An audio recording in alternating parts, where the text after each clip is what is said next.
திராவிடம் என்றாலே தமிழுக்கு தீட்டு. இன்றைக்கு சீமான் பேசும்பொழுது என்ன சொல்லுகிறார் என்றால் திராவிடம் என்றால் தெலுங்கு என்று பேசுகிறார். இன்றைக்கு நாம் தமிழர் கட்சியில் வந்து இணைந்த ஆற்றல் மிகுந்த இளைஞர்கள், தமிழினத்திற்கு எது நல்லது செய்யணும் வந்த இளைஞர்கள் எல்லாருக்குமே திராவிடம் என்றால் தெலுங்கு என்கின்ற ஒரு புரிதலை அப்படி என்ற ஒரு மயக்கத்தை உருவாக்கிவிட்டார். அப்ப என்ன ஆயிடுச்சுனால் அதற்கு பிறகு இது சம்பந்தமான பல்வேறு கருத்துக்களை பேசுவதற்கான வாய்ப்புகளே இல்லாமல் போய்விட்டது. அது குறித்து எந்த இடத்துல நம்ம உரையாடுவதற்கு வரவே இல்லை. மிக லாபகமாக இந்த கருத்தை தன்னை தேடி வந்த இளைஞர்களிடத்தில் இந்த கருத்தை மண்டைக்குள்ள விதைத்து விட்டு இது சம்பந்தமான எந்த விவாதத்திற்கும் போகாமல் தனித்து நிற்கக்கூடிய வேலையை செய்து கொண்டிருக்கிறார். அவர் எந்த விவாதத்துக்கு போறதில்லை. இதுதான் இன்றைக்கு இருக்கக்கூடிய அவரது யுக்தியாக தொடர்ச்சியாக முன்வைக்கப்படுகின்ற யுக்தியாக இருக்கு. அப்ப என்ன ஆனது என்றால் திராவிடம் என்றால் தெலுங்கு.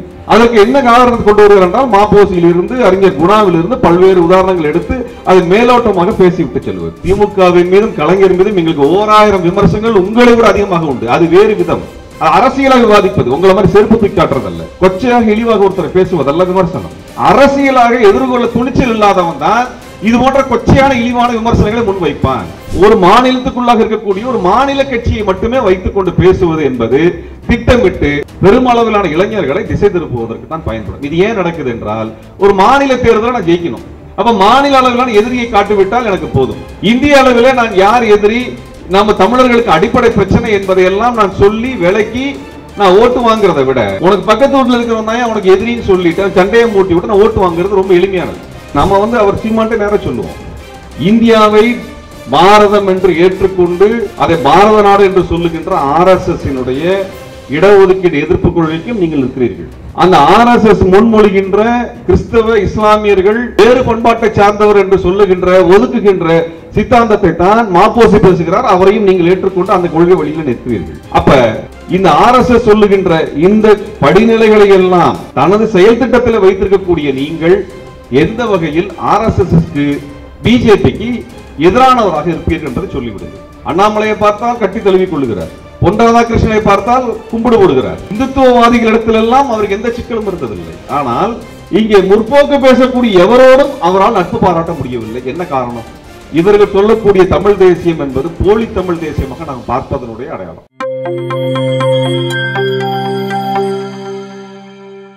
திராவிடமும் தமிழ் தேசியமும் என்பது இன்றைக்கு ஆழமாக விவாதிக்க வேண்டும் என்கின்ற காரணத்தினால் தோழர்களே, இன்றைக்கு இருக்கக்கூடிய ஒரு பெரும் பிரச்சனை என்னவென்றால் தமிழ் இனத்தை முன்னேற்றுவதற்காக பல்வேறு காலகட்டங்களில்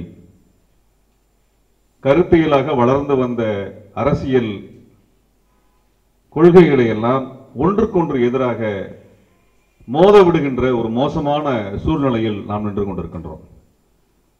திராவிடம் தமிழ் தேசியம் இரண்டும் தமிழினம் உய்வதற்காக, வளர்வதற்காக, விடுதலை பெறுவதற்காக காலந்தோறும் வளர்த்தெடுக்கப்பட்ட கருத்தியல்.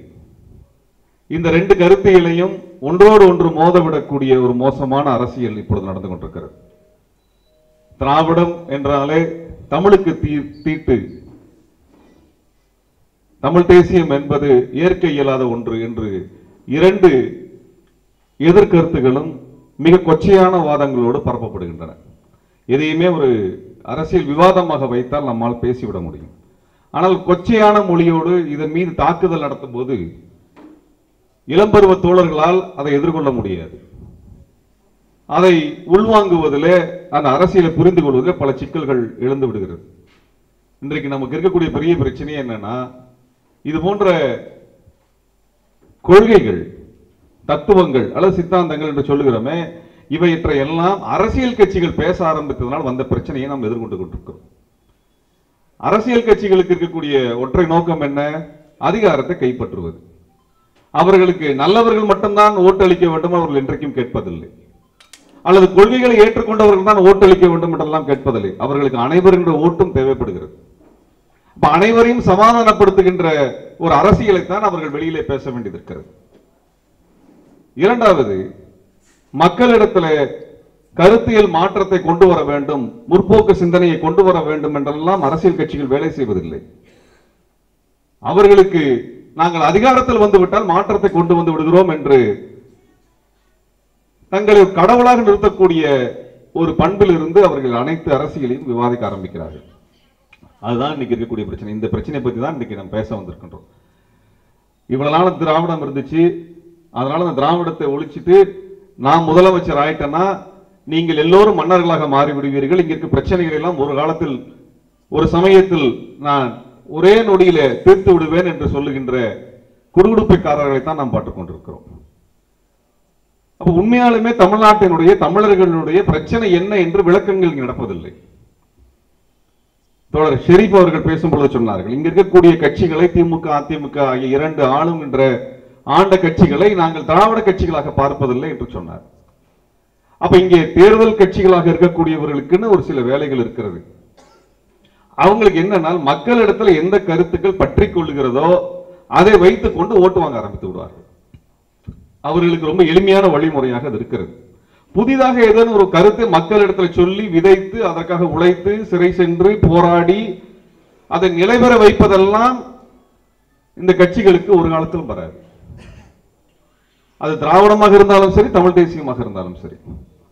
அதே சமயத்தில் மக்களிடத்துல இந்த கருத்துக்களை எல்லாம் போய் சொல்லி மக்களை அடுத்த கட்டத்திற்கு முன்னேற்றுவதற்கான வேலைகளை செய்யக்கூடியவர்களை, களத்தில் என்று செயல்படக்கூடியவர்கள் எல்லாம் அகற்றிவிட்டு அந்த இடத்துல தங்க கட்சிக்கு ஓட்டு போடணும் என்பதை தவிர வேறு எதுவும் பேசுவதில்லை. இதுதான் இன்றைக்கு இருக்கக்கூடிய பெரிய சிக்கல்.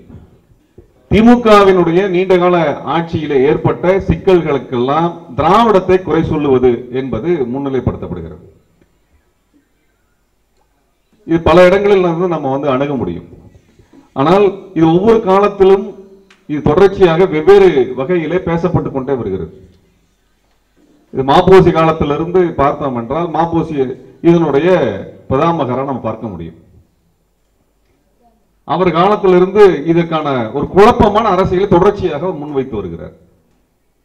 அந்த அரசியல், அந்த குழப்பமான அரசியல் பெருசா வளர்ந்து வளர்ந்து வளர்ந்து இன்றைக்கு வேறொரு களத்தில் வந்து நிற்கிறது. இன்றைக்கு சீமான் பேசும் பொழுது என்ன சொல்லுகிறார் என்றால் திராவிடம் என்றால் தெலுங்கு என்று பேசுகிறார். இன்றைக்கு நாம் தமிழர் கட்சியில் வந்து இணைந்த இளைஞர்கள், ஆற்றல் மிகுந்த இளைஞர்கள், தமிழினத்திற்கு எது நல்லது செய்யணும் வந்து இளைஞர்கள் எல்லாருக்குமே திராவிடம் என்றால் தெலுங்கு என்கின்ற ஒரு புரிதலை, அப்படி என்ற ஒரு மயக்கத்தை உருவாக்கி விட்டார். அப்ப என்ன ஆயிடுச்சுனால் அதற்கு பிறகு இது சம்பந்தமான பல்வேறு கருத்துக்களை பேசுவதற்கான வாய்ப்புகளே இல்லாமல் போய்விட்டது.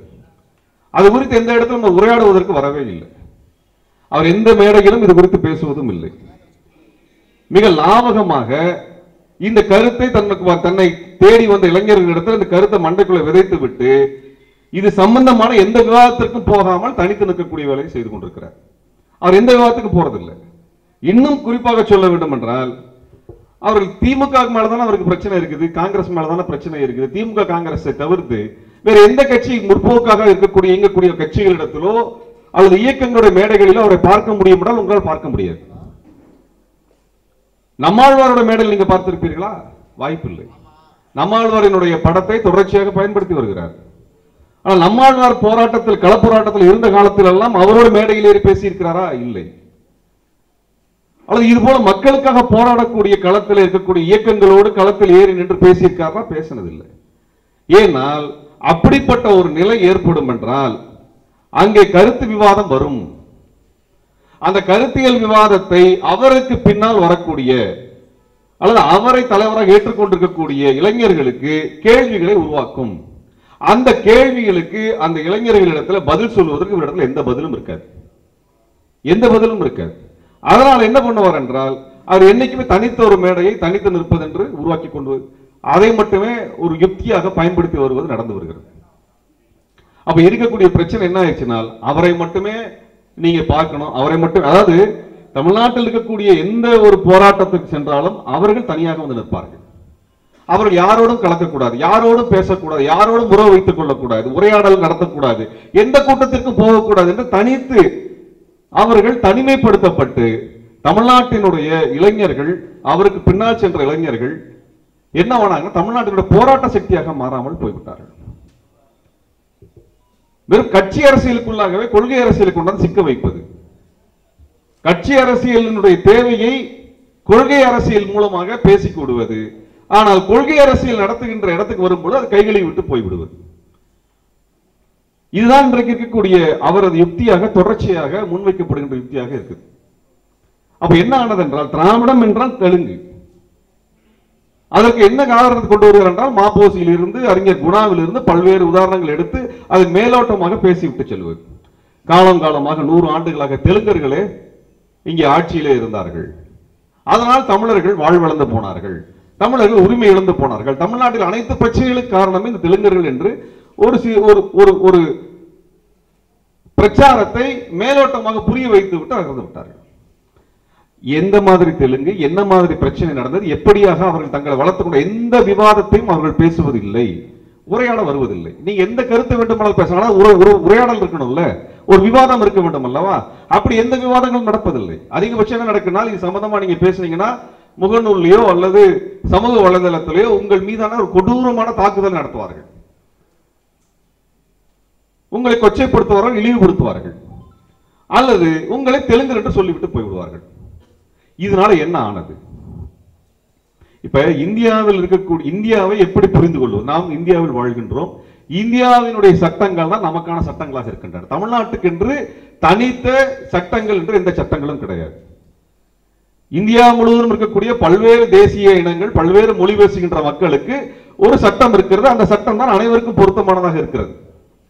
இந்த தேசத்தை ஒற்றை ராணுவம் பாதுகாக்கிறது, ஒற்றை அரசியல் சாசனம் ஆளுகிறது, ஒரு நீதி அமைப்பு கட்டமைத்து அது வழிநடத்துகிறது. ஒட்டுமொத்த இந்திய தேசத்திற்குமான அதிகாரிகள், உச்சபட்ச அதிகாரிகள் இந்தியாவில் தயாரிக்கப்படுகிறார்கள், பயிற்சி அளிக்கப்படுகிறார்கள், அவர்கள் அனுப்பப்படுகிறார்கள். இப்படியாகத்தான் இந்தியா இருந்து கொண்டிருக்கிறது. ஆனால் இதை பற்றி எல்லாம் கவலைப்படாமல் நீங்க தாம் தமிழர் இளைஞர்களுக்கு என்ன கொடுத்திருக்காங்கன்னா, தமிழ்நாடு என்று தனித்த நாடாக இருப்பது போலவும், அது ஒட்டுமொத்தமாக தெலுங்கர் கையில் இருப்பது போலவும், இத்தனை பிரச்சனைக்கும் காரணம் தெலுங்கர்கள் தான் என்பது போலவும், ஒரு டெல்லின்னு ஒரு ஊர் இருக்கிறது, இந்தியா என்கின்ற ஒரு நாடு இருக்கிறது, அங்க அரசியல் சாசன சட்டங்கள்லாம் இருக்கிறது, அதெல்லாம் நமது தலைவிதியை முடிவு செய்து கொண்டிருக்கிறது அப்படின்னு எதுவுமே பேசாமல் ஒட்டுமொத்த பிரச்சனை உள்நாட்டு பிரச்சனை, தமிழ்நாட்டு பிரச்சனையாக மட்டுமே பேசிக்கொண்டு போய்விடுது. இன்றைக்கு அந்த இளைஞரிடத்தில் பேசும் பொழுதெல்லாம் என்ன நடக்கிறது என்றால், அவங்களுக்கு தமிழ்நாட்டுக்குள்ள இருக்கக்கூடிய சிக்கலை மட்டுமே வைத்துக் கொண்டு பேசிக்கொண்டு இருப்பார்கள். இது திட்டமிட்டு வளர்த்தப்படுகிறது. காரணம் என்ன? தமிழர்கள் எதிர்கொள்ளக்கூடிய பிரச்சனை யாரால் உருவாக்கப்படுது? ஈழ பிரச்சனை யாரால் உருவாக்கப்பட்டது? ஈழப்படுகொலை யாரால் உருவாக்கப்பட்டது? இந்த கேள்வி எந்த கேள்வியுமே அவர் இதுவரைக்கும் பதில் சொன்னதில்லை. ஈழ இனப்படுகொலையினுடைய அடிப்படை காரணம் என்ன? கலைஞர் பண்ணிட்டார், திமுக பண்ணிட்டார். திமுகவின் மீதும் கலைஞர் மீதும் எங்களுக்கு 1000 விமர்சனங்கள் உங்களை விட அதிகமாக உண்டு. அது வேறு விதம், அரசியலாக விவாதிப்பது, உங்களை மாதிரி செருப்பு தூக்கி காட்டுறதல்ல, கொச்சையாக இழிவாக ஒருத்தர் பேசுவதல்ல விமர்சனம். அரசியலாக எதிர்கொள்ள துணிச்சல் இல்லாதவன் தான் இது போன்ற கொச்சையான இழிவான விமர்சனங்களை முன்வைப்பான். ஈழத்தமிழர்கள் பிரச்சனையோ தமிழ்நாட்டு தமிழர்கள் பிரச்சனையோ அதனுடைய மூலாதார பிரச்சனை என்ன, அதன் அடிப்படை காரணம் என்ன என்பதை இந்த இளைஞர்களிடத்தில் சொல்லாமல் அவர்களுடைய எதிரியை மடைமாற்றுகின்ற வேலையை மிக தெளிவாக செய்து முடித்து விட்டார்கள். இந்தியாவில் தமிழ்நாட்டு தமிழர்களுக்கு என்ன பிரச்சனை, அடிப்படை பிரச்சனை என்ன? இந்தியாவில் நமக்கான முரண்பாடு எங்கிருந்து வருகிறது? நம்முடைய முரண்பாடு எங்கிருந்து வருகிறது? இந்தியாவுக்கு இருக்கக்கூடிய முரண்பாடுகள் என்ன? இந்திய அரசு என்கின்ற ஒரு அரசு, மாநில அல்லது மொழி வழியாக இருக்கக்கூடிய மாநில அரசு, ரெண்டு தான் நம்மகிட்ட இருக்குது, இந்தியாவுக்குள்ள இருக்குது. இந்த அரசுக்கு, மாநில அரசுக்கு கொடுத்திருக்க அதிகாரம் மிக குறைவாக இருக்கிறது, இதற்கான முக்கியத்துவம் குறைவாக இருக்கிறது. இந்த மாநிலத்தினுடைய மொழிகளுக்கு முக்கியத்துவம் இல்லாமல் இருக்கிறது, மாநில மக்களுக்கு எந்த அதிகாரமும் இல்லாமல் இருக்கிறது. மாநில மக்கள் தங்களுக்கு தேவையான பொருளாதார திட்டங்களை கூட உருவாக்கி கொள்ள முடியாத நிலையிலே இந்தியாவில் இருக்கிறாங்க. ஆனால் இதையெல்லாம் ஒடுக்கக்கூடிய இந்திய அரசு என்ற ஒன்றுதான் எல்லா கொள்கையும் வகுத்துக் கொண்டிருக்கிறது, எல்லாரையும் கட்டுப்படுத்திக் கொண்டிருக்கிறது. இதை பற்றி பேசாமல் ஒரு மாநிலத்துக்குள்ளாக இருக்கக்கூடிய ஒரு மாநில கட்சியை மட்டுமே வைத்துக் கொண்டு பேசுவது என்பது திட்டமிட்டு பெருமளவிலான இளைஞர்களை திசை திருப்புவதற்கு தான் பயன்படும். இது ஏன் நடக்குது என்றால், ஒரு மாநில தேர்தலை நான் ஜெயிக்கணும், அப்ப மாநில அளவிலான எதிரியை காட்டிவிட்டால் எனக்கு போதும். இந்திய அளவில் நான் யார் எதிரி, நம்ம தமிழர்களுக்கு அடிப்படை பிரச்சனை என்பதை எல்லாம் நான் சொல்லி விலக்கி நான் ஓட்டு வாங்குறத விட, உனக்கு பக்கத்து வீட்டில் இருக்கிறவன் தான் உனக்கு எதிரின்னு சொல்லிட்டு சண்டையை மூட்டி விட்டு நான் ஓட்டு வாங்குறது ரொம்ப எளிமையானது, வாக்கு வாங்குவது எளிமையானது. கடைசி எந்த இடத்துக்கு கொண்டு வந்து ஈழப்படுகொலை என்பது சிங்களவர்கள் சிங்கள பேரினவாதம் செய்தது என்பதை விட தெலுங்கர்கள் செய்தார் என்று முடித்து விட்டார்கள். எவ்வளவு பெரிய ஒரு அரசியல் விவாதத்தை ரொம்ப எளிமையாக கொச்சையாக அந்த இளைஞர்களிடத்தில் கொண்டு போய் சேர்த்ததுனாலதான் அவனுக்கு அதனுடைய மொத்த பிரச்சனையும் புரியாமல் இருந்தது. மொத்த பிரச்சனை புரியாம. அப்ப தமிழ் இந்தியாவிற்குள்ளாக நமக்கு இருக்கக்கூடிய முதன்மை முரண்பாடு, இந்தியா என்கின்ற கட்டமைப்பு மாநிலங்களை ஒடுக்குகிறது, மொழிவழி மாநிலங்களை ஒடுக்குகிறது. இந்த மொழிவழி மாநிலத்துக்கும் இந்தியாவிற்குமான, இந்திய அரசிற்குமான, ஒன்றிய அரசிற்குமான முரண்பாடு முதன்மை முரண்பாடாக இருக்கிறது. மக்களிடத்தில் என்ன முரண்பாடு இருக்கிறது? இந்து மதத்திற்குள் சாதியாக எல்லோரும் பிரிக்கப்பட்டிருக்கிறோம், சாதியாக ஒடுக்கப்பட்டிருக்கிறோம். இது ஒரு முக்கியமான முரண்பாடு, முதன்மை முரண்பாடாக இருக்கிறது. இந்த ரெண்டு முரண்பாடு என்பதுதான் இந்தியாவில் இருக்கக்கூடிய அனைத்து தேசிய இனங்களும், தமிழர்கள் மட்டுமல்ல, தேசிய இனங்கள் அனைத்துமே எதிர்கொள்ளக்கூடிய பிரச்சனை. இந்தியா முழுவதும் இதுதான் பிரச்சனை. சாதிய ரீதியாக ஒடுக்கப்படுவது, மொழிவழி ரீதியாக மறுக்கப்படுவது, ரெண்டு தான் பிரச்சனை. ஆனால் இவர் என்ன முன்வைக்கிறார் என்றால், ஒரு மொழி வழி மாநிலத்தை இன்னொரு மொழி வழி மாநிலம் ஆக்கிரமிக்கிறது.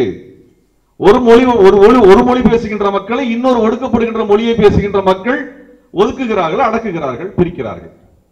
இப்படி வச்சுட்டா நம்ம இன்னொரு மொழி வழி தேசிய இனத்தோட தான் சண்டை போட்டுட்டு இருப்போமே மொழிய, நம்ம இரண்டு பேரையும் ஆதிக்கம் செலுத்துகின்ற ஒரு ஒன்றிய அரசை நோக்கி கேள்வியே வராமல் போய்விடும். ரொம்ப எளிமையான விஷயமாக மாறிவிடுகிறது. அப்ப இந்தியாவிற்குள்ளாக இருக்கக்கூடிய பிரச்சனைகளை ஒவ்வொரு கட்சியும், ஒவ்வொரு இயக்கமும் ஒவ்வொரு பாணியிலும் அணுக ஆரம்பித்தார். 100 வருஷத்துக்கு முன்னாடி இது உருவானதுல இருந்து எடுத்து பார்த்தோம் என்றால், இந்த ஜாதியும் இந்த பார்ப்பனியும் தான் பிரதான முரண்பாடு என்று சொன்னவர்கள் தந்தை பெரியாரும் அண்ணல் அம்பேத்கர் அவர்கள். இந்த இரண்டு பேர் தான் இந்தியாவினுடைய அனைத்து மக்கள் வளம் இல்லாமல், மக்கள் உரிமை இல்லாமல் வாழ்வதற்கு இதுதான் அடிப்படை பிரச்சனை என்று இருவர் பேசினார்கள். இங்கே காங்கிரஸ் கட்சி என்ன பேசியது? வெள்ளையர்கள் தான் அனைத்திற்கும் காரணம் என்று பேசியது. வெள்ளையர்களை முன்வைத்து வெள்ளையர்களோட ஆதிக்கம் தான் இதனுடைய முதன்மை பிரதானமான காரணமாக இருக்கிறது என்று சொன்னார்கள். அவர்கள் சொன்னது இந்தியாவிலே வெள்ளையர்கள் ஒடுக்கப்படுகின்ற ஏழைகளின் சார்பில் இருந்து சொல்லவில்லை, வெள்ளையர்களினால் பாதிக்கப்பட்ட இந்தியாவின் முதலாளிகளின் பார்வையில் இருந்து காங்கிரஸ் கட்சி பேசியது. அப்ப இது இரண்டாவது வழிமுறையாக இருக்கிறது. ஒன்று, அண்ணல் அம்பேத்கர் அவர்களும் பெரியாரும் பேசிய இந்த பார்ப்பன இந்துத்துவ முறையிலே, சாதிய முறையில ஒடுக்கப்பட்டதான் பிரதான முரண்பாடு. அந்த பிரச்சனை தான் முதல் பிரச்சனை. அந்த பிரச்சனை தீர்த்து மற்ற பிரச்சனை பார்ப்போம். ஏனால் இதுதான் 2000 வருஷமா இருக்கக்கூடிய பிரச்சனை. இதுல தான் நான் ஒடுக்கப்படுகின்றேன். இந்த பிரச்சனை தீர்த்துட்டு தான் அடுத்த பிரச்சனை நான் பார்ப்பதற்கான அடித்தளமே உருவாகும் என்று சொன்னார்கள். காங்கிரஸ் கட்சி என்ன சொல்லுதனால், இந்தியாவுக்கு முதலாளிகளுக்கு எந்த வாய்ப்பும் இல்லாமல் போய்விட்டது, எல்லாருமே வெள்ளைக்கார முதலாளிகள் எடுத்து விட்டார்கள், ஆகவே வெள்ளைக்கார முதலாளிகளை விரட்டி விட்டு இந்திய முதலாளிகள் கையில் அதிகாரத்தை கொடுத்து விடுங்கள் என்பது காங்கிரஸ் கட்சியினுடைய வாதமாக இருந்தது. இந்த இரண்டு போக்குகள் இருந்தன. இதற்கு அப்புறமா இன்னொரு போக்கு எதுனா, இந்துத்துவவாதிகள் ஒரு போக்கு வைக்கிறார். என்ன வைக்கிறான்னால், இங்க இருக்கிற எல்லாத்துக்கும் காரணம் வெள்ளைக்காரனோ ஜாதியோ பார்ப்பனியமோ இல்ல, எல்லா இதுக்கும் காரணம் முஸ்லீம்கள் தான் காரணம் என்று முன்வைத்தார்கள். அவர்கள் பிரதான எதிரியாக முஸ்லீம்களை முன்வைத்தார்கள். காரணம், முஸ்லீம்களிடத்தில் இவர்கள் தங்கள் அதிகாரத்தை இழந்துவிட்ட காரணத்தினால் இவர்கள் முஸ்லீம்கள் தான் முதன்மைய பிரச்சனை என்று முன்வைத்தார்கள். ஆக இந்துத்துவவாதிகளுக்கு முஸ்லீம்கள், கிறிஸ்தவர்கள் முதன்மை எதிரிகளாக இருந்தார்கள். காங்கிரஸ் கட்சிக்கு வெள்ளை முதலாளிகள் எதிரிகளாக இருந்தார்கள். இங்கே அண்ணல் அம்பேத்கருக்கும் தந்தை பெரியாருக்கும் சாதிய ஆதிக்கத்திற்குரிய பார்ப்பனியம் எதிரியாக இருந்தது. இப்படிதான் எதிரிகளாக கட்டமைத்தார்கள். கம்யூனிஸ்ட் கட்சி வந்தது. கம்யூனிஸ்ட் கட்சி எதை சொன்னது என்றால், இங்க இருக்கக்கூடிய பிரபுத்துவம் அல்லது பண்ணையார்த்தனம், முதலாளிய சிந்தனை போக்கு, ஏகாதிபத்திய வெள்ளையர்களுடைய சுரண்டல் போக்கு, இது எதிரியாக இருக்கிறது. ஆகவே இந்தியாவை இரண்டாக பிரிக்க வேண்டும் என்றால், இது முதலாளி கூட்டம், முதலாளிகள் துணை செய்யக்கூடிய இந்தியாவில் இருக்கக்கூடிய முதலாளிகள் கூட்டம், வெள்ளையர் முதலாளிகள் கூட்டம் என்று ஒரு கூட்டம், இவரால் சுரண்டப்படுகின்ற ஏழை எளிய மக்கள் இன்னொரு கூட்டம். அவர்கள் ஜாதியை பிரதானமாக எடுக்கவில்லை, இதுதான் பிரதானமாக எடுத்தார்கள். தந்தை பெரியார் அவர்களும் அண்ணல் அம்பேத்கர் அவர்கள் என்ன சொன்னார்கள் என்றால், இங்கே பார்ப்பனியம் இவர்களை சுரண்டுகிறது, ஒடுக்குகிறது, தொழிலாளிகள் ஒன்று சேர முடியாமல் தடுக்கிறது. தொழிலாளி ஒன்று சேர்ந்தால் தானே முதலாளிகள் எதிர்ப்பதற்கான வலிமை கிடைக்கும். ஆகவே தொழிலாளிகளை ஒன்றுபட விடாமல் இருக்கக்கூடிய சாதியை முதலில் ஒழித்து கட்டுங்கள், அதற்கு அடுத்துதான் நீங்கள் அடுத்த கட்டமான ஒரு வளர்ச்சியை நோக்கி, அரசியல் வளர்ச்சியை நோக்கி நகர முடியும் என்று சொன்னார்கள். இந்த வளர்ச்சி போக்கெல்லாம் விட்டுவிட்டு இந்துத்துவவாதிகள் என்ன சொன்னால், இங்கே முஸ்லீம் தான் பிரச்சனை, முஸ்லீம் கிட்ட இருந்து அதிகாரத்தை பிடித்து கொண்டு வந்து என்கிட்ட கொடுத்துரு, யார்கிட்ட, பார்ப்பனர்கிட்ட கொடுத்து விடு என்று சொன்னது அவர்கள். இந்து மகாசபையும் RSS இந்த கொள்கையை முன்வைக்கிறார்கள். இதற்கு நடுவில் மாப்போசி வருகிறார். மாப்போசி என்ன சொல்கிறார்கள், இதெல்லாம் பத்தி பேசல, நாம் பாரதத்திற்குள் இருக்க வேண்டும், இந்தியாவிற்குள் இருக்க வேண்டும், அதை காங்கிரஸ் கட்சி போன்ற பண்ணையார்களின் ஆதிக்கத்தில் இருப்பதை பற்றி எனக்கு பிரச்சனை இல்லை, கவலை இல்லை. ஆனால் இங்கே மொழி அடிப்படையில் தான் பிரிக்க வேண்டும். இந்த மொழி அடிப்படையில் பிரிக்கக்கூடிய இடத்துல பார்ப்பனர்கள் ஆதிக்கத்தில் இருப்பது அல்லது மறுப்பதை பற்றி எனக்கு கவலை இல்லை என்கிற நிலைப்பாடு எடுக்கிறார். அவருக்கு அது சாதி பிரச்சனை இல்லை, அவருக்கு ஜாதி பிரச்சனை இல்லை. இங்கே ஆந்திராக்காரனா தமிழ்நாட்டுக்காரனா இதுதான் பிரச்சனை என்று முன்வைக்கின்றார். ஆக இந்த ரெண்டு போக்குகள்ல மாப்போசி வைக்கக்கூடிய போக்குல இந்த நீங்க ஆந்திராக்காரனா தமிழ்நாட்டுக்காரனா, ஆனா அதுல ஒரு தெளிவான ஒரு விஷயத்தை வைக்கிறார். ஆந்திர தெலுங்கர்களை பற்றியான தனியான மதிப்பீடு வைக்கிறார். அது தமிழ்நாட்டுக்குள் இருக்கக்கூடிய பிற மொழியாளர்கள் அல்லது இருமொழி பேசக்கூடியவர்கள் தனியாக பிரித்து வைக்கிறார். அவருக்கு என்ன பிரச்சனைனா இங்க இருக்கக்கூடிய சென்னை மாகாணத்திற்குள்ள, இன்னும் குறிப்பாக சொல்லணும், சென்னைக்குள்ள நடந்த நீதி கட்சிக்குள் நடந்த சண்டை, காங்கிரஸ்குள் நடந்த இந்த ஆந்திரா தமிழ்நாடு சண்டையை பிரதானமாக முன்வைத்து ஒரு தியரி உருவாக்குறார். அவருக்கு இந்தியா தேவை, இந்தி தேவை, சமஸ்கிருதத்தை பற்றிய பிரச்சனை இல்லை, இந்து மதம் வேண்டும். சங்கராச்சாரியாரோடு சேர்ந்து அவர் கூட்டத்தில் மேடை ஏறி பேசுகிறார். மாப்போசி என்ன பேசுகிறார் என்றால், நான் இந்து மதத்தோடு சேரும் பொழுது 30-40 கோடி இந்துக்கள் எனக்கு நண்பர்களாக சகோதரர்களாக மாறுகிறார், இதுல என்ன தப்பு என்று கேட்கிறார். அதுக்கு முஸ்லீமோட சேர்ந்தா 100 கோடி முஸ்லீம்கள் உங்களுக்கு நண்பராக வருவானு எவனும் கேட்கல, திரும்பி கேட்கல. அப்ப இப்படிப்பட்ட ஒரு அரசியல் மாப்போசியில் முன்வைக்கிறார். மாப்போசி பேசின அரசியல் மாப்போசி எதையெல்லாம் பேசுகிறார் என்றால், இங்கே முஸ்லீம்கள் அவர்கள் தமிழ் என்கிற அடையாளத்தை கடந்து நிற்கிறார்கள், கிறிஸ்தவர்கள் அவர் மதத்தை மட்டுமே முன்னிலைப்படுத்தி நிற்கிறார்கள், பிற மொழியாளர்கள் அவர்கள் நம்ப முடியாது, அவர்களுடைய நலன் சார்ந்து இயங்குகிறார்கள். இடஒதுக்கீடு என்று பேசுகின்ற இந்த கம்யூனல் ஜீவோ வகுப்பு வாரி பிரதித்துவத்தினால் இங்கே சாதிகளாக எல்லாரும் பிரிந்து போய்விட்டோம். அப்ப பார்ப்பனர்களை அரசியல் ஆதிக்கத்திலிருந்து நீக்குவது தவறு அல்லது அதை நோக்கி நீங்கள் சண்டை போடுவது தவறு என்று மாப்போசி பேசுகிறார். அடுத்தது இடஒதுக்கீடு என்பது தேவையற்ற ஒன்று என்று அவர் பேசுகின்றார். இந்தியாவிற்குள் இருக்க வேண்டும், இந்தியாவிற்குள் தான் எல்லாம் பெற வேண்டும் என்று பாரதத்தோடு சேர்ந்து நிற்க வேண்டும் என்று பேசுகிறார். இந்தி தேவை என்று பேசுகிறார். இந்த ஒரு கொள்கையை அவர் முன்வைத்து பேசக்கூடியதை தமிழ் தேசியம் என்று இன்றைக்கு வசதியாக எடுத்துக் கொள்கிறார்கள். அப்ப இது தமிழ் தேசியம் என்றால் இதற்குள்ளாக ஒரு பொருளை வைக்கிறார். என்ன வைக்கிறார் என்றால் சைவத்தை வைக்கிறார், சைவ மதத்தை வைக்கிறார். சைவ மதம் அந்த சைவத்தினுடைய ஆதிக்கத்தை ஏற்றுக்கொண்டு சைவத்தின் வழியாக ஒரு தமிழ் தேசியத்தை படைப்பது என்று முன்வைக்கிறார். நீங்க இதெல்லாம் எடுத்து பார்த்தோம் என்றால் கடைசியில் என்ன நிற்கிறது என்றால், இந்தியாவிலே யாரெல்லாம் சாதி ஆதிக்கத்தின் காரணமாக பலன் அடைந்தார்கள் என்றால் தமிழ் சமூகத்தில் பார்த்தால் பார்ப்பனர்களும் வெள்ளாளர்களும் இந்த பலனை அடைந்தார்கள். விஜயநகர பேரரசு வந்த பொழுது அதில் ரெட்டியார்கள் சேர்ந்தார்கள். இந்த சமூக, அதாவது தெலுங்கர்கள் இருக்கக்கூடிய அந்த வெள்ளாள சமூகமும் சேர்ந்து கொள்கிறது. இந்த 3 ஆதிக்க கட்டமைப்பு என்கின்ற புள்ளியிலே இந்த 3ஐயும் நிராகரித்து ஒரு சமத்துவத்தை முன்வைப்பது என்பது தமிழ் தேசியமாக இருக்க முடியும் என்பதை தமிழரசன் பேசுகிறார். அப்ப இந்த தமிழ் தேசியத்துக்குள்ளாக இத்தனை தெளிவான ஒரு வரையறையை முதலாக வரையறுத்து கொடுத்தவர் தமிழரசன். தமிழரசன் தெளிவாக சொல்லுகிறார். இது எல்லாமே திராவிடம் என்கின்ற அந்த அரசியல் என்பது பார்ப்பனியத்தை எதிரியாக முன்வைக்கிறது. பார்ப்பனர்கள் விட பார்ப்பனியத்தை எதிரியாக முன்வைக்கிறது. மார்க்சியர்கள் எதை எதிரிகளாக முன்வைக்கிறார்கள்? முதலாளித்துவத்தை எதிரியாக முன்வைக்கிறார்கள், அல்லது பண்ணையார்த்தனம் என்று சொல்லி நிலப்பிரபுத்துவத்தை எதிரியாக முன்வைக்கிறார்கள். இரண்டுமே இறுதியில் என்ன சொல்லுகிறது என்றால், ஏழை எளிய மக்கள், கூலிகள் அவர்கள் உரிமை பெற வேண்டும் என்று சொல்லுகிறது. அதுதான விடுதலையாக இருக்க முடியும், அதுதான விடுதலையாக இருக்க முடியும். ஆனால் அது இல்லாமல் இங்க இருக்கக்கூடிய ஆதிக்கத்திற்கு சமரச போக்குகளை வைக்கக்கூடிய மாப்போசியினுடைய தத்துவம் தான் இன்றைக்கு ஐயா மணியரசனாலும் நாம் தமிழராலும் ஒரு கொள்கையாக தமிழ் தேசியமாக முன்னிறுத்தப்படுகிறது. இந்த அடிப்படையில் தான் எல்லா பிரச்சனையும் பேசுகிறார்கள். அவர் என்ன சொல்றாரு, மாப்போசி என்ன சொல்றாருன்னா, நீங்க வகுப்பு வாரி பிரதித்துவம் எல்லாருக்கும் இடஒதுக்கீடு கொடுப்பது என்கின்றதுனால சாதி வளர்கிறது, சாதி சங்கங்கள் வருகிறது, அதனால் சாதி வலிமையாகிறது, அதனால் ஒற்றுமை வரவில்லை. இன்றைக்கு எல்லா பிரச்சனைக்கு காரணமே இந்த சாதி சங்கங்களாக நீங்கள் இடஒதுக்கீடு கேட்டதுதான் அடிப்படை காரணமாக என்று பேசுகிறார். அப்ப இடஒதுக்கீடுக்கு எதிரான சித்தாந்தம் அங்க இருக்கிறது. இஸ்லாமியர்களையும் கிறிஸ்தவர்களையும் வேறு பண்பாடாக வரையறுக்கிறார். ஆகவே அது ஏற்புடையதாக இருக்கிறது இவர்களுக்கு. யாருக்கு? இந்துத்துவவாதிகளுக்கு. எப்படி பிஜேபியும் சீமானும் ஒரே அணியாக இருக்கிறோம் என்று நம்ம சொல்றோம், காரணம் என்னவென்றால் இவனுக்கும் இடஒதுக்கீடு தேவையில்லை, இந்த போலி தமிழ் தேசியவாதிக்கும் இடஒதுக்கீடு தேவையில்லை. இவர்களுக்கும் முஸ்லிம்களும் கிறிஸ்தவர்களும் வேறு பண்பாட்டை சார்ந்தவர்களாக இருக்கிறார்கள், இவர்களுக்கும் அவர்கள் வேறு பண்பாட்டை சார்ந்தவர்களாக இருக்கிறார்கள். இந்துத்துவவாதிகளுக்கு பார்ப்பனியம் என்பது முதன்மை எதிரி அல்ல, உண்மையை சொல்ல வேண்டும் என்றால் பார்ப்பனியத்தின் ஆதிக்கத்தால் இருக்க வேண்டும் என்பதை இந்துத்துவம் சொல்கிறது. இந்த தமிழ் தேசியவாதிகளுக்கு, அதாவது மாப்போசி வகைப்பட்ட தமிழ் தேசியவாதிகளுக்கு பார்ப்பனியம் ஒரு பிரச்சனை இல்லை, அவர்களும் தமிழர்கள் என்று ஏற்றுக்கொள்ள வேண்டும், அவர்கள் ஆதிக்கம் இருப்பது என்பதில் தவறு இல்லை என்று மாப்போசி வகைப்பட்ட சீமான்கள் சொல்லுகிறார்கள். அப்ப ரெண்டுமே ஒன்றுதான். பிஜேபியோட பி டீம் என்று சொல்லுவதை விட ஆர்எஸ்எஸ் பி டீம் என்று சொல்லுவது பொருத்தமானதாக இருக்கும். கொள்கை அளவில் பேசுவோம்.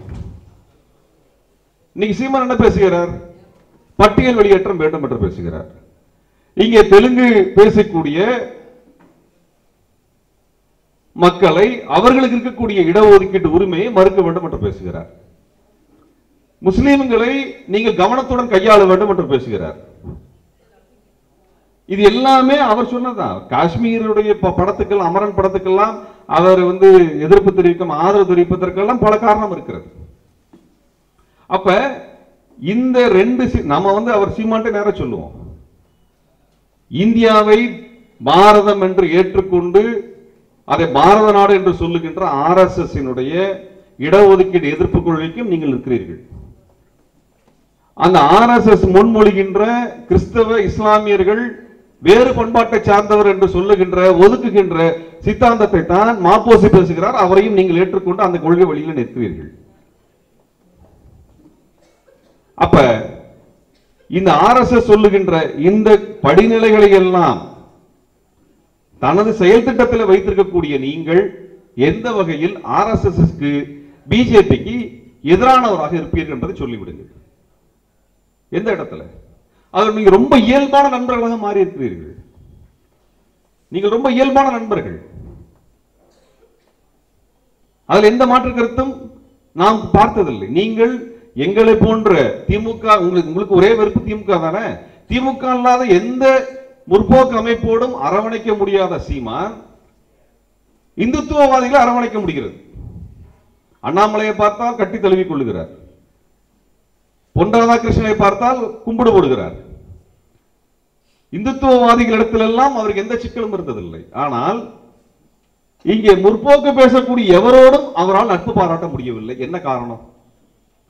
என்ன காரணம்? அப்ப இந்த கேள்விதான் நாம் தொடர்ச்சியாக முன்வைக்க வேண்டியிருக்கிறது. இந்த கேள்வி நம்மளுக்கு திராவிடம் என்றாலே அவர்கள் தெலுங்கு என்று பேசிவிட்டார்கள். திராவிடம் என்றால் தெலுங்கு அல்ல. திராவிடம் என்பது ஒரு கொள்கையாக ஆரியத்தினுடைய அதிகாரத்தை நீக்க வேண்டும் என்பதற்காக முன்வைக்கப்பட்ட ஒரு கொள்கை பிரகடனம், ஒரு போராட்ட மரபு. அது இப்ப என்ன சொல்லுது? நீங்க சொல்லக்கூடிய சீமான் பேசக்கூடிய தமிழ் தேசியம், மாப்போசி வகைப்பட்ட தமிழ் தேசியம், திராவிடம், இது என்ன சொல்லுகிறது? இடஒதுக்கீடு வேண்டும் என்று சொல்லுகிறது, சமஸ்கிருதம் வேண்டாம் என்று சொல்லுகிறது, இந்தி வேண்டாம் என்று சொல்லுகிறது, இடஒதுக்கீடு வேண்டும் என்று சொல்லுகிறது, பெண் விடுதலை வேண்டும் என்று சொல்லுகிறது, தமிழர்களுக்கு தனிநாடு வேண்டும் என்று சொல்லுகிறது. திமுக சொல்லவில்லை, ஆனால் பெரியார் சொன்னார். இதை திராவிடம் சொல்லுகிறது. இவங்க என்ன சொல்றாங்க? பாரதம் வேண்டும், இந்தியா வேண்டும் என்று சொல்கிறார்கள். கம்யூனல் ஜீவோ தேவையில்லை என்று சொல்லுகிறார்கள். இந்தி வேண்டும் என்று சொல்லுகிறார்கள். இடஒதுக்கீடு வேண்டாம் என்று சொல்லுகிறார்கள். அப்ப இந்த ரெண்டு வகைப்பட்ட அரசியலை நாம் இன்றைக்கு பார்க்கின்றோம். இதுதான் இவர்கள் சொல்லக்கூடிய தமிழ் தேசியம் என்பது போலி தமிழ் தேசியமாக நாம் பார்ப்பதனுடைய அடையாளம். நீங்க பொதுவான ஒரு வார்த்தை பேசுவாங்க. நீங்க பிஜேபி பேசுவதற்கும் நாம் தமிழர் பேசுவதற்கும் பெரும் வித்தியாசம் இருப்பதனுடைய காரணத்தை சொல்லிவிடுகின்றேன். இது நாம் தமிழர்கள் இருக்கக்கூடிய இளைஞர்களுக்காக நான் சொல்ல வேண்டும் என்று விரும்புகின்றேன். ஏனென்றால் நீங்கள் உங்கள் தலைவரை தவிர வேறு யார் பேசுவது கேட்பதில்லை, உங்களுக்கு அதற்கான காதுகள் முளைக்கவில்லை என்பதுதான் பிரச்சனை. ஆனால் வாய்ப்பு இருந்தால் தெரிந்து கொள்ளுங்கள். இப்போ ஒரே ஒரு எல்லாத்தையும் போற போக்கில் ஒரு இஷ்யூ பேசிஸ்ல பேசுறாங்க. கச்சத்தீவை திமுக விட்டு கொடுத்துருச்சு என்று பேசுகிறார். கச்சத்தீவு பிரச்சனை வந்த பொழுது திமுக வலிமை எதிர்கொண்டிருக்கலாம், எதிர்கொண்டிருக்க வேண்டும் என்பதெல்லாம் அடுத்த கட்டம், அது பிறகு பேசலாம். இதே போன்ற ஒரு குற்றச்சாட்டு தந்தை பெரியாரின் காலத்தில் தமிழ்நாடு என்று மெட்ராஸ் மாகாணத்திற்கு பெயர் வைக்க வேண்டும் என்ற போராட்டம் வந்த பொழுது காமராஜர் ஆட்சியை நோக்கி கேள்வி எழுப்பப்படுகிறது. நீங்கள் தான் பச்சை தமிழர் ஆயிற்று, நீங்கள் ஏன் தமிழ்நாடு என்று பெயர் வைக்க கூடாது என்றெல்லாம் பேசும் பொழுதெல்லாம் பெரியார் ஒன்று சொல்றார். அது என்ன பேசார் என்றால், இங்கே காமராஜரை மட்டுமே வைத்து பேசுகிறீர்களே, இந்தியாவினுடைய சட்டம், இந்த பார்ப்பன அரசியல் சட்டத்தில் அந்த சட்ட பிரிவை சொல்லி இங்கே மாநிலத்தினுடைய எல்லையை உருவாக்குவதும் குறைப்பதும் கூட்டுவதும் இந்தியாவினுடைய நிலத்தை அதிகரிப்பதும் அல்லது குறைப்பதும் அனைத்து அதிகாரங்களும் ஒன்றிய அரசிடம் இருக்கிறது, ராஷ்டிரபதியிடம் இருக்கிறது என்று சட்டம் போட்டிருக்கிறான். இது காமராஜர் சொல்லி ஆகிற காரியமா? நீ உண்மையாலுமே தமிழ்நாடு என்று பெயர் வைக்க வேண்டும் என்று விரும்பினால் ஒன்றிய அரசை நோக்கி நீ போராட்டம் நடத்த வேண்டும், இந்தியாவை எதிர்த்து நின்று போராட்டம் நடத்த வேண்டும், இந்தியாவிலிருந்து உனது உரிமையை பெறுவதற்காக போராட வேண்டும் என்று பேசுகிறார். இதான உண்மை. அவர் சொல்லுகின்ற வார்த்தையை நான் சொல்லுகின்றேன். எனவே அவர் சொல்லுகிறார், அவர் சொல்ற வார்த்தை நீண்ட ஒரு கட்டுரை எழுதுகிறார். அதுல சொல்றார், எனவே தாய் திருநாட்டிற்கு தமிழ்நாடு என்று பெயர் இல்லையே என்று கொதிக்கும் உலகொண்ட இளைஞர்களே, தோழர்களே, புலவர்களே, பெருமக்களே, எழுத்தாளர்களே, பேச்சாளர்களே, நாடு பிரிவினை தவிர வேறு வழி உண்டா என்ற கேள்வியை கேட்டுக்கொள்ளுங்கள், நேர்மையாக விடை காணுங்கள். இதோ இந்திய சட்டம் சொல்லுகிறது, பாராளுமன்ற சட்டத்தினால் எந்த ராஜ்யத்திலிருந்து ஒரு பிரதேசத்தை பிரித்தேனும், இரண்டோ அல்லது மேற்பட்ட ராஜ்யங்களையோ இணைத்தேனும், அல்லது எந்த பிரதேசத்தையாவது ஒரு ராஜ்யத்தின் பாகத்தோடு இணைத்தேனும் புதிய ராஜ்யம் ஒன்றையும் அமைக்கலாம், எந்த ராஜ்யத்தின் பரப்பையும் பெருக்கலாம், குறைக்கலாம், எல்லையை மாற்றலாம், பெயரை மாற்றலாம்.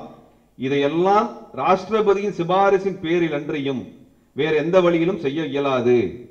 ஆகவே பெயர் மாற்ற அதிகாரமும் சக்தியும் டெல்லி ஆட்சிக்கே உண்டு.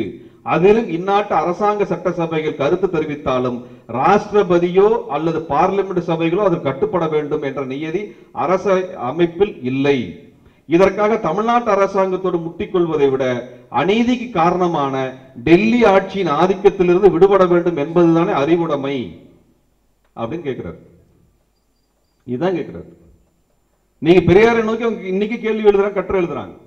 பெரியார் எல்லை போராட்டத்துக்கு வரவில்லை என்பதில் ஆரம்பித்து பெயர் வைக்கணும். அவர் என்ன சொல்றாருன்னா, இது எல்லாத்துக்கும் அவன் டெல்லியில் இருக்க வந்தான காரணம், அவனை எதிர்த்து நீ போராடுவதற்கு தயாராக இருக்கிறாயா என்று வெளிப்படையாக கோரிக்கை வைக்கிறார். சுதந்திர தமிழ்நாடு என்ற புத்தகத்தில் அவர் இதை குறித்து விரிவாக பேசுகிறார். அவர் அடிப்படை பிரச்சனையை சொல்லுகிறார். கச்சத்தீவை கொடுத்த பொழுது திமுக செயல்படவில்லை என்கின்ற விமர்சனம் திமுக மீது உண்டு. ஆனால் கச்சத்தீவை கொடுக்க வேண்டும் என்ற முடிவு யார் எடுத்தது? திமுக எடுத்ததா அல்லது டெல்லி எடுத்ததா? இதை பேச மாட்டாங்க, இந்த கேள்வி வைக்க மாட்டார்கள். ஈழப்போரின் பொழுது 2009 இனப்படுகொலையின் பொழுது திமுக உதவி செய்யவில்லை, திமுக திரண்டவில்லை, மக்களை திரட்டவில்லை என்ற குற்றச்சாட்டு திமுகவின் மீது நாம் வைக்கின்றோம். ஆனால் ஈழ இனப்படுகொலை நடக்க வேண்டும் என்கின்ற முடிவை எடுத்தது இந்திய அரசா தமிழ்நாடு அரசா? முடிவை எடுப்பது யார்? அந்த கேள்வியை கேள்வி. அந்த கேள்வியை கேட்காமல் இருப்பதற்காகத்தான் இங்கே திராவிடத்தை எதிரியாக தொடர்ச்சியாக சீமான் நிறுத்திக் கொண்டு இருக்கிறார். ஈழ இனப்படுகொலையை செய்ய வேண்டும் என்று முடிவெடுத்தது இலங்கை அரசும் இந்திய அரசும். இது வெளிப்படையாக சொல்லிவிட்டார்கள், எழுதிவிட்டார்கள். வட இந்தியாவிலிருந்து புத்தகம் வந்து விட்டது. இந்தியாவில் 3 அதிகாரிகள், இலங்கையில் 3 அதிகாரிகள் சேர்ந்து 6 பேர் கொண்ட குழுவை உருவாக்கி அதன் மூலமாக நாங்கள் போரை நடத்தினோம் என்று இந்தியாவிலும் சொல்லிவிட்டார்கள், இலங்கையிலும் சொல்லிவிட்டார்கள். அப்புறம் என்னப்பா பிரச்சனை உனக்கு? இந்த 3 பேர் பார்ப்பனர்கள், அங்கே சிங்களர்கள். பார்ப்பன அதிகாரம் தான் இந்தியாவில் கொள்கையை வகுக்கிறது. இந்த கூட்டம் வகுத்த இந்த போரை தடுத்து நிறுத்துவதற்கான முயற்சியில் திமுக உதவி செய்யவில்லை அல்லது பங்களிக்கவில்லை அல்லது தமிழ்நாட்டில் திரண்ட போராட்டங்களை எல்லாம் ஒடுக்கியது என்கின்ற குற்றச்சாட்டு நமக்கு இருக்கிறது. ஆனால் போரை நடத்தியவன் யார்? அதை பற்றி இன்னைக்கு வரைக்கும் பேசல. அதை பற்றி இன்றைக்கு வரைக்கும் பேசல. தமிழ் தேசியம் என்பது இந்தியாவினுடைய இந்த அதிகாரத்தை கேள்வி கேட்பதுதான் தமிழ் தேசியமே ஒழிய இங்க இருக்கக்கூடிய மாநில சட்டசபையோடு மோதி கொண்டிருப்பது தமிழ் தேசியம் அல்ல. அது தமிழ் தேசியம் அல்ல. அது முதலமைச்சர் பதவிக்கான போட்டி மட்டும்தான். முதலமைச்சருக்கான போட்டி மட்டும்தான். அப்ப இந்த அடிப்படை பிரச்சனையை பற்றி பேசாமல், அடிப்படை பிரச்சனைக்கு தீர்வு காணாமல், அடிப்படை பிரச்சனையை பற்றி இளைஞர்களிடத்தில் சொன்னா என்னவாகும்? சீமானுடைய கட்சி நடத்த முடியாது. வேற ஒன்றுமே கிடையாது. டெல்லி அரசை நோக்கி கேள்வி எழுப்ப ஆரம்பித்தால் அவர் கட்சி நடத்த முடியாது இந்தியாவிற்குள்ளாக. அதுதான் நீங்க சட்டம். இந்தியாவிற்குள்ளாக நீங்கள் இந்திய அரசினுடைய கொள்கை திட்டங்களை கேள்வி எழுப்பினால் ஒடுக்கப்படுவீர்கள், அந்த ஒடுக்குமுறைக்கு தயாரா என்று அன்றைக்கு தந்தை பெரியார் கேட்டார் 55ல. அவர் கேட்கிறார், மாநில அரசு எல்லாம் கேட்கிறியே, ஒன்றிய அரசு தான் அந்த கொள்கை திட்டத்தை வச்சிருக்குது, அந்த ஒன்றிய அரசை கேள்வி கேட்பதற்கு தயாரா என்று தந்தை பெரியார் அன்றைக்கு கேட்கிறார். ஆனால் அதை பற்றி எல்லாம் பேசாமல் இங்கே இருக்கக்கூடிய அவர்களும் ஏவலாளர்களாக இருக்கக்கூடியவர்களிடத்துல கேள்வி கேட்பதுதான் இங்கே அரசியலாக தமிழ் தேசியமாக முன்வைக்கப்படுகிறது. அதனால தான் நீங்க சீமானவர்களுடைய கட்சி கூட்டங்களிலே பார்த்தால் ஒன்றிய அரசை பற்றி எந்த பிரச்சனையும் இருக்காது. எதை பத்தி எதுவுமே பேச மாட்டார், எதுவுமே பேச மாட்டாங்க. யாரு கொள்கையை வகுக்கிறாங்கன்னு கேட்டீங்கன்னா, நாம் தமிழ் தம்பிகள் இடத்துல போய் கேட்டீங்கன்னா, ஈழப்படுகொலை செய்வதற்கும் ராணுவத்தை அனுப்புவதற்கும் உளவு பார்த்து சொல்வதற்கும் புலிகளை தடை செய்வதற்கும் புலிகள் மீதான ஒடுக்குமுறை கொண்டு வருவதற்கும் புலிகளினுடைய கப்பலை எல்லாம் கண்டறிந்து அந்த கப்பலை எல்லாம் அழித்தொழிப்பதற்குமான வேலையை யார் செய்தது அப்படின்னு கேட்டீங்கன்னா, தெலுங்கர்கள் செய்தார்கள், திராவிடம் செய்தது அப்படின்னா. திராவிடம் அதுவா வந்து ராணுவத்தை கட்டுப்படுத்தி இருக்கிறது? தெலுங்கர்களா ராணுவத்தை நடத்தி கொண்டிருக்கிறார்கள், அல்லது தெலுங்கர்களா இங்கே கப்பல் படைக்கு தளபதிகளாக இருக்கிறார்கள்? அப்ப இந்த பிரச்சனையை இதோடு முடித்து விடுவதனால இந்த 15 ஆண்டுகளாக ஈழ பிரச்சனைக்காக எந்த போராட்டத்தையும் அவர் நடத்தியதில்லை. ஏன்னா அவர் நல்லா தெரியும், ஈழத்திற்கான போராட்டத்தை நடத்த ஆரம்பித்தால் இந்த கேள்வி தானாக மேலே வரும். இந்த கேள்வி தானாக மேலே வந்தால் இந்திய அரசை எதிர்கொள்ளக்கூடிய துணிச்சல் அவருக்கு கிடையாது, அவருக்கு கிடையாது. வைகோ அவர்கள் ஒரு புத்தகம் எழுதுறார், நான் இந்திய அரசை குற்றம் சாட்டுகிறேன், சிங்கள அரசிற்கு இத்தனை ஆயுதங்கள் கொடுத்தீர்கள் என்று அரசு ஆவணங்களை எடுத்து ஒரு புத்தகம் வெளியிடுகிறார் 2008. அவர் மீது தேச துரோக வழக்கு போட்டு அதற்காக ஓராண்டு சிறை தண்டனை விதிக்கப்பட்டு தீர்ப்பு வந்துள்ளது, ஒரு புத்தகம் எழுதியதற்காக. இதான் காரணம், ஒரு புத்தகம் எழுதியதற்காக. அப்ப இந்த இடத்துல அவர் எப்படி இந்திய அரசை எதிர்த்து பேசுவார்? தமிழ் தேசியம் என்பது இந்தியா எல்லா அதிகாரத்தையும் தமிழ்நாட்டிலிருந்து எடுத்துக்கொண்டு விட்டது, அந்த அதிகாரத்தை போராடி பெற வேண்டும் என்று சொல்லுவது தமிழ் தேசியம். ஆனால் இந்தியாவிடம் போராடி இந்த உரிமைகளை பெற்றுக் கொள்வது என்பது சிரமமான காரியம் என்கின்ற காரணத்தினால் திமுகவிடம் போராடி முதலமைச்சர் பதவியை பெற்றுக்கொள்ள வேண்டும் என்பதை தமிழ் தேசியமாக சீமான் முன்னிறுத்துகிறார். வேற ஒன்றும் கிடையாது, அதோட ரொம்ப ஈஸி. ஏனால் இந்திய அரசை நீங்க திட்டினீங்கன்னா உங்களுக்கு வழக்கு வரும், சிறை தண்டனை வரும். நீங்கள் திமுகவை திட்டினா உங்களுக்கு எந்த பிரச்சனையும் கிடையாது, பிஜேபியோட ஆதரவு கிடைக்கும். இவ்வளவுதான் அதோட விஷயம். ஆனால் நாம் திமுகவின் மீதான விமர்சனத்தை என்ன வைக்கிறோம்? நாம் இவரை போல செருப்பு தூக்கி காட்டுறதோ அல்லது கலைஞரை இழிவுபடுத்துவதோ திமுகவை இழிவுபடுத்துவதோ திருட்டு தவறும் அதெல்லாம் நம்ம பேசல. நாங்கள் தெளிவாக ஒன்று சொல்லுகிறோம் என்றால், திமுக என்பது மாநில உரிமை என்கின்ற இடத்திலிருந்து நழுவி இந்திய ஒன்றிய அரசியலுக்குள் அமைச்சரவைக்குள் அவர்கள் அதிகாரத்தில் பங்கெடுத்து விட்டார்கள்.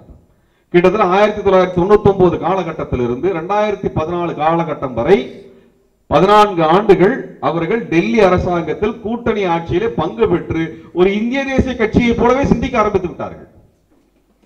இந்திய தேசிய அரசாங்கத்திற்குள் பங்கு பெற்று விட்டார்கள், இந்திய தேசிய அரசியல் அமைச்சர்களாக மாறிவிட்டார்கள்.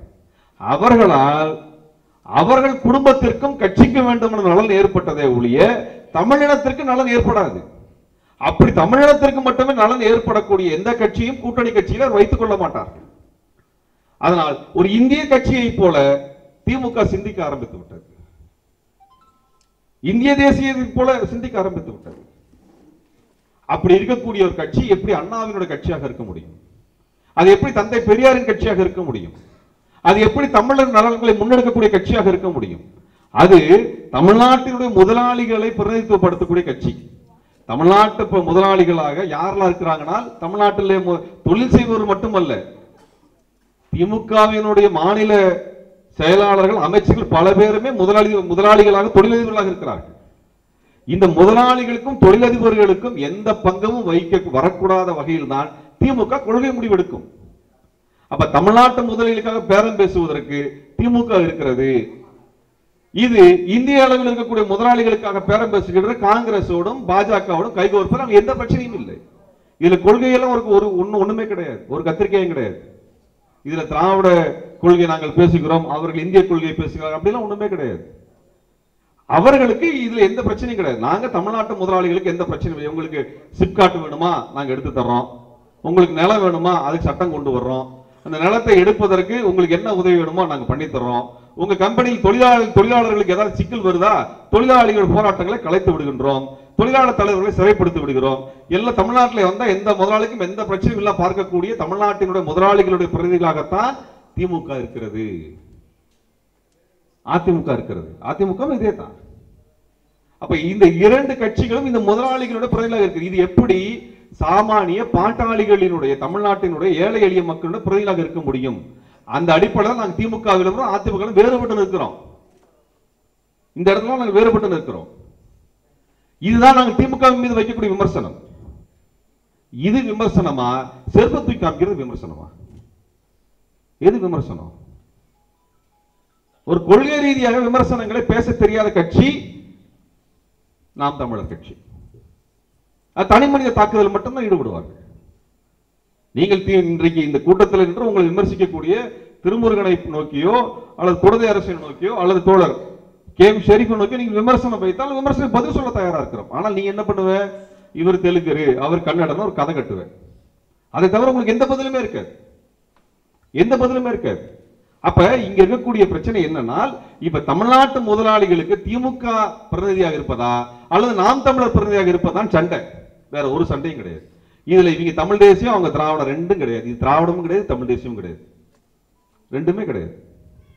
இவங்களோட முதலாளிகளுக்கு முன்னிறுத்தக்கூடிய அவர் நலன்களை முன்னிறுத்தக்கூடிய ஒரு வேலையை செய்து கொள்ளக்கூடிய கட்சியாக மாறி போய்விட்டது.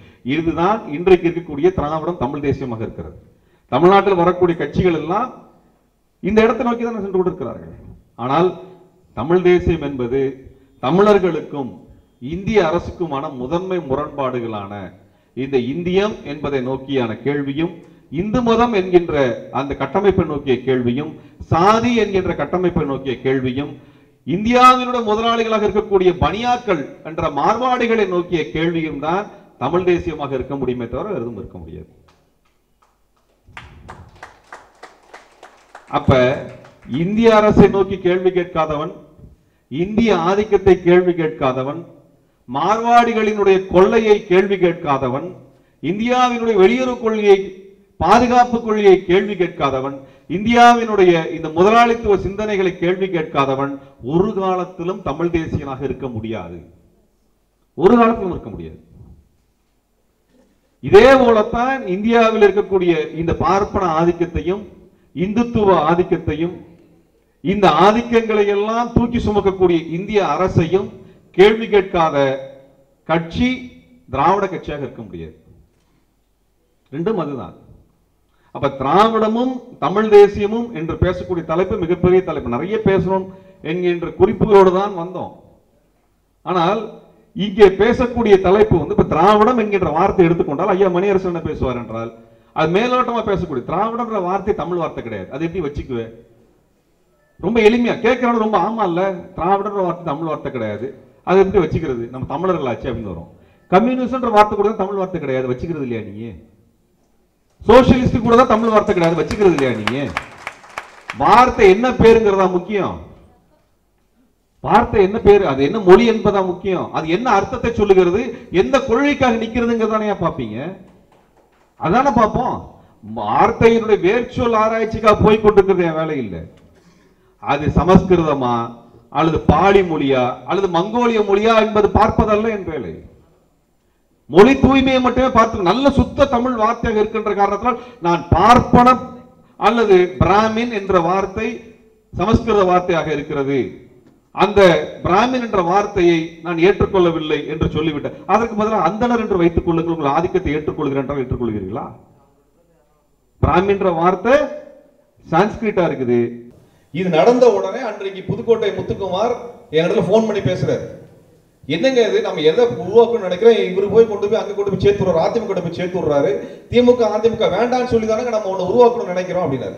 நான் அன்னைக்கு முத்துக்குமார் சொன்னேன், இதனாலதான் முத்துக்கு தோழர் இவங்களை வச்செல்லாம் நீ கட்சி கட்டாதீங்க, கொள்கை அடிப்படையில் உருவாக்குங்க, தலையால அடிச்சுக்கிட்ட மணிவண்ணன் வீட்டு வாசல்ல, இயக்குனர் மணிவண்ணன் வீட்டு வாசல்ல நின்று அவர்கிட்ட கிட்டத்தட்ட 2 மணி நேரம் பேசினேன்.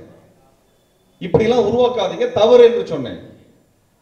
இவங்க ஜூலை மாதத்துல பிரகடனப்படுத்தும் பொழுது ஆகஸ்ட் மாதத்துல இவங்கிட்ட விட்டோம்னா வேலைக்காகுது என்று சொல்லிதான் நாங்கள் மே 14 இயக்கத்தை ஆரம்பித்தோம்.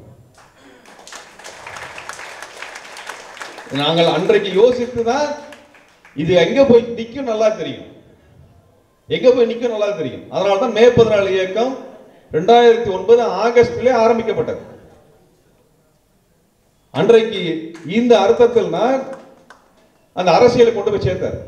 அப்ப என்ன ஆச்சுன்னா 2011 அவர் அதிமுகவின் அனுசரணை கிடைத்து விட்டது. ரொம்ப மகிழ்ச்சி ஆயிடுச்சு. அதிமுகவை பொறுத்த வரைக்கும் என்னன்னா, அன்றைக்கு ஈழத்தினுடைய ஆதரவு அலை வலுவாக இருக்கிறது, திமுக எதிர்ப்பு அலை வலுவாக இருக்கிறது. அதனால் அதை பயன்படுத்திக் கொள்வதற்கு அவர்கள் ஐயா வைகோவை விட சீமானை பயன்படுத்திக் கொண்டால் சீட்டு கேட்க மாட்டார். அவ்வளவுதான் விஷயம், வேற ஒண்ணும் கிடையாது. இதுதான் நடந்தது. அப்ப என்ன பண்ணிட்டார் என்றால், இவர் நேரடியாக தானே அதிமுகவினுடைய பிரதான பிரச்சாரகராக மாறிவிட்டார். இதுக்கப்புறம் அவர் திராவிட எதிர்ப்பு சேர்ந்து பேசினால் உண்மையான பெரியாரிஸ்ட் வெளியே போய் விடுவார்கள், கட்சி கைக்குள் வந்துவிடும். வேற ஒன்றும் கிடையாது. இங்க திராவிடத்துக்கு எதிர்ப்பு பேசினார, என்னைக்காவது ஜெயலலிதா அம்மையாரை எதிர்த்து நீ கன்னடர் தானே நின்று சண்டை போட்டிருக்காரா? கேட்க வேண்டியதானே? அங்க போய் கேட்க வேண்டியதானே? இங்க இருக்கவனெல்லாம் தெலுங்குன்னு சொல்றது, தமிழர் இல்லைன்னு சொல்றது, எல்லாத்துக்கும் முத்திர குத்திட்டு இருந்தீங்களே. ஜெயலலிதா அம்மையார் ஆட்சிக்கு வந்த போது 2011 2016 காலத்துல நாம் தமிழர்ல யாராவது மேடையில ஏறி நீ சண்டை போட்டிருக்கீங்களா? இல்ல. அப்ப இங்க இந்த திராவிட எதிர்ப்பு என்பது கட்சிக்குள்ளாக இருந்த நேர்மையானவர்களை வெளியேற்றுவது. நேர்மையான வெளியேற்றிவிட்டால் கட்சி தனது இன்னைக்கு அதனால அன்பான சரிவாரு பல கதைகளை பேசிக் கொண்டிருக்கிறார். எங்களுக்கு வருத்தம் என்னவென்றால், அன்றைக்கு இவரை எல்லாம் அழைத்து ஒரு கட்சி கட்ட வேண்டும் என்று சொன்ன பெரியாரிய தலைவர்கள் அன்றைக்கு அம்பலப்படுத்தியிருந்தாங்க, இந்த பிரச்சனை கிடையாது. அன்றைக்கு கட்சியே இருந்திருக்காது.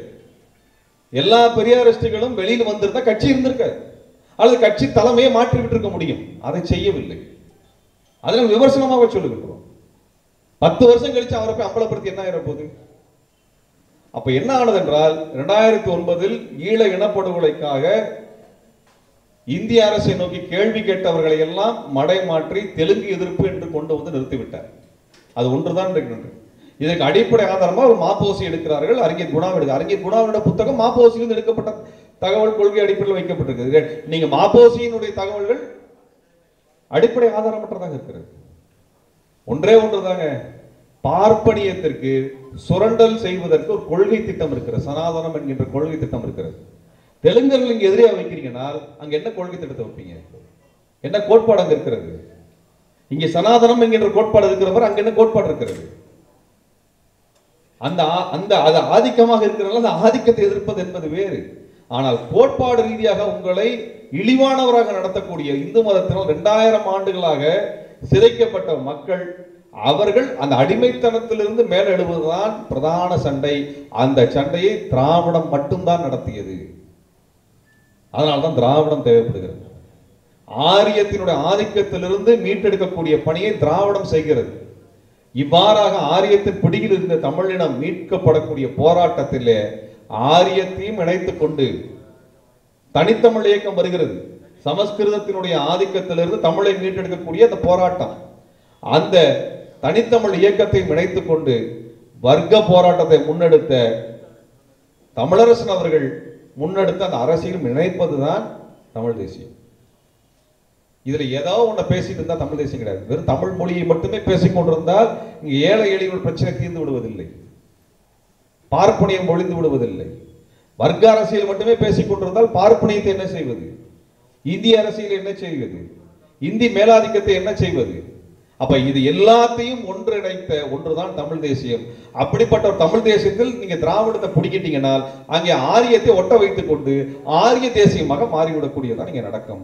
ஆகவே திராவிடத்தை மறுத்த தமிழ் தேசியம் என்பது அது ஆரியத்திற்கு சார்பானதாக இருக்கும். தமிழ் தேசியத்தை மறுத்த திராவிடம் என்பதும் ஆரியத்தினுடைய சார்பாகத்தான் போய் நிற்குமே ஒழிய வேறொன்றாக நிற்க.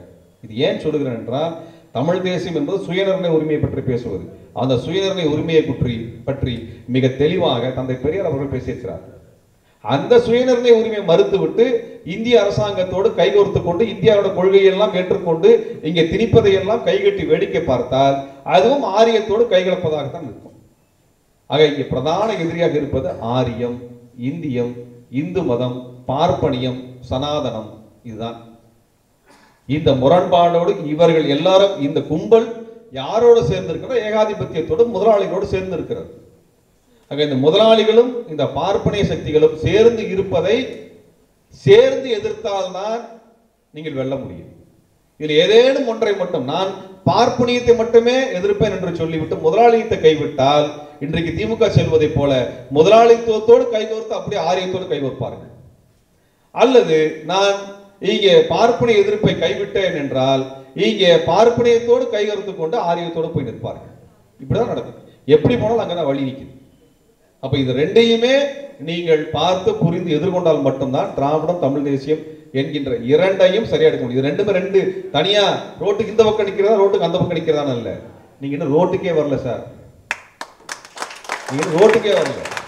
ரோட்டுக்கு அந்த பக்கம் இல்ல இந்த பக்கம் நடுவில் லாரி அடிச்சுட்டு போயிருந்தோம். நீ ரோடே கண்டுபிடிக்கல இருக்கும். காட்டுக்குள்ள சுத்திட்டு இருக்கிற. முதல்ல ரோட்டை கண்டுபிடி. அதுக்கப்புறம் ரோட்டுக்கு எந்த பக்கம் நிக்கிறது அதுக்கப்புறம் முடிவு பண்ணுவோம். இல்லை என்றால் ரோட்டை நம்மளே போடுவோம். அதைத்தான் மேதகு பிரபாகரன் அவர்கள் சொன்னார். பாதையை தேடாதே பாதையை உருவாக்க என்று சொன்னார். இன்றைக்கு நமக்கு இருக்க பெரிய பிரச்சனையே என்னன்னா தேசிய தலைவர் பிரபாகரன் படத்தை வைத்துக் கொண்டு இந்திய பார்ப்பனர்களுக்கு வாலாட்டக்கூடிய ஒரு கட்சி தமிழ் தேசிய கட்சியாக வந்து நிற்பதுதான் தமிழ்நாட்டினுடைய தமிழ் தேசியத்தினுடைய பிரதான சிக்கல்.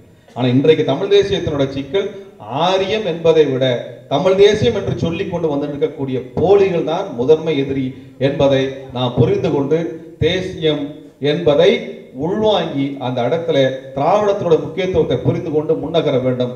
ஆகவே திராவிடம் தமிழ் தேசியம் தமிழினத்தினுடைய வளர்ச்சிக்கு ஒரு படிக்கட்டுகளாகத்தான் இருக்கிறதே ஒழிய எதிர்நிலையில் இல்லை என்பதை சொல்லி முடிக்கின்றேன். நன்றி, வணக்கம்.